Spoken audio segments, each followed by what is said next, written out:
move on to topic numero dos.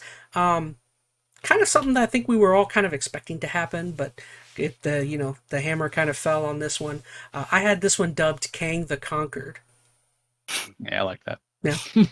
But basically, Disney. Did you actually come up with that, or did you steal that from somebody? I came up with that. Yeah. You should hire me. Wow, very punny. I like it. Clever. Wow. Very clever. You deserve a follower just for that. Yeah. No. Where's my little clap here? Hold on. So basically, it looks as if Disney and Marvel have officially dumped Jonathan Majors from the King the Conqueror role. Not a heck of a whole lot to it. Obviously the biggest question is the ramifications of what does this mean for Marvel. Are they going to totally dump the King the Conqueror storyline, or are they just going to hire a new actor? I think they've already begun looking for an actor to fill in his shoes, so it's definitely odd. Metal, times. have you watched any of the recent Marvel stuff that has to do with Kang? Like, I'm just out of curiosity if you're in that ecosphere loop at all. Quantumania was pretty terrible. Yeah, and I think if I'm not mistaken, he was in that one. Yeah, and that was kind of that was like nail in the coffin for that one, right? What was his first reveal as Kang? Wasn't it Loki? The first season of Loki. Well, Loki had.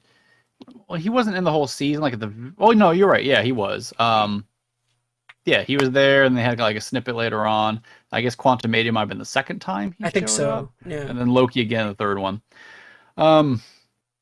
So I watched Loki. I know you haven't yet, and I liked Majors. Like I thought, honestly, his performances in both seasons were some of the highlights there. I'm a little sad about this, to be honest. Like I wasn't buying into their entire game plan, but I was starting to get a little interested in what they do with King the Conqueror. I don't think he's nowhere near a Thanos level character. Like he doesn't have quite that motivation. They haven't set him up nearly as well. So I mean, it wasn't, I think, ever going to be quite as good as that.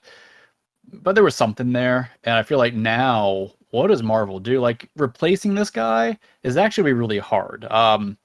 Maybe if they hadn't had certain points in other movies, like Quantumanium at the end, shows all the different ones. Millions of versions.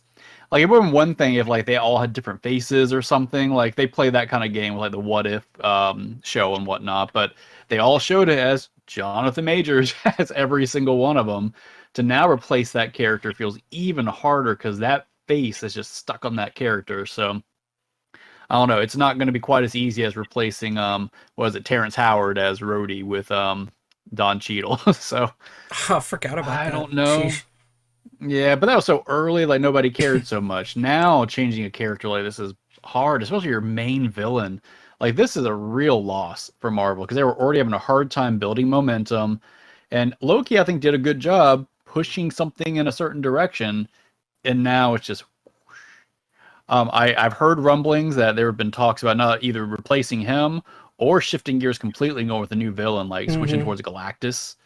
Because again, you got Fantastic Four. I've heard coming up before too long. I've heard rumors of them trying to speedlight the Doom, speedlighting into like Fantastic Four. Doom. Yeah. I don't know how I'd feel about that though. Like, I don't know. I mean, a lot of people are tired of Marvel. I think of the Marvel fatigue in particular and the build-up it has. But honestly, it's one of the things I still enjoy about Marvel, that they have this build-up of taking this enemy and really making him this, major antagonist towards the end of it.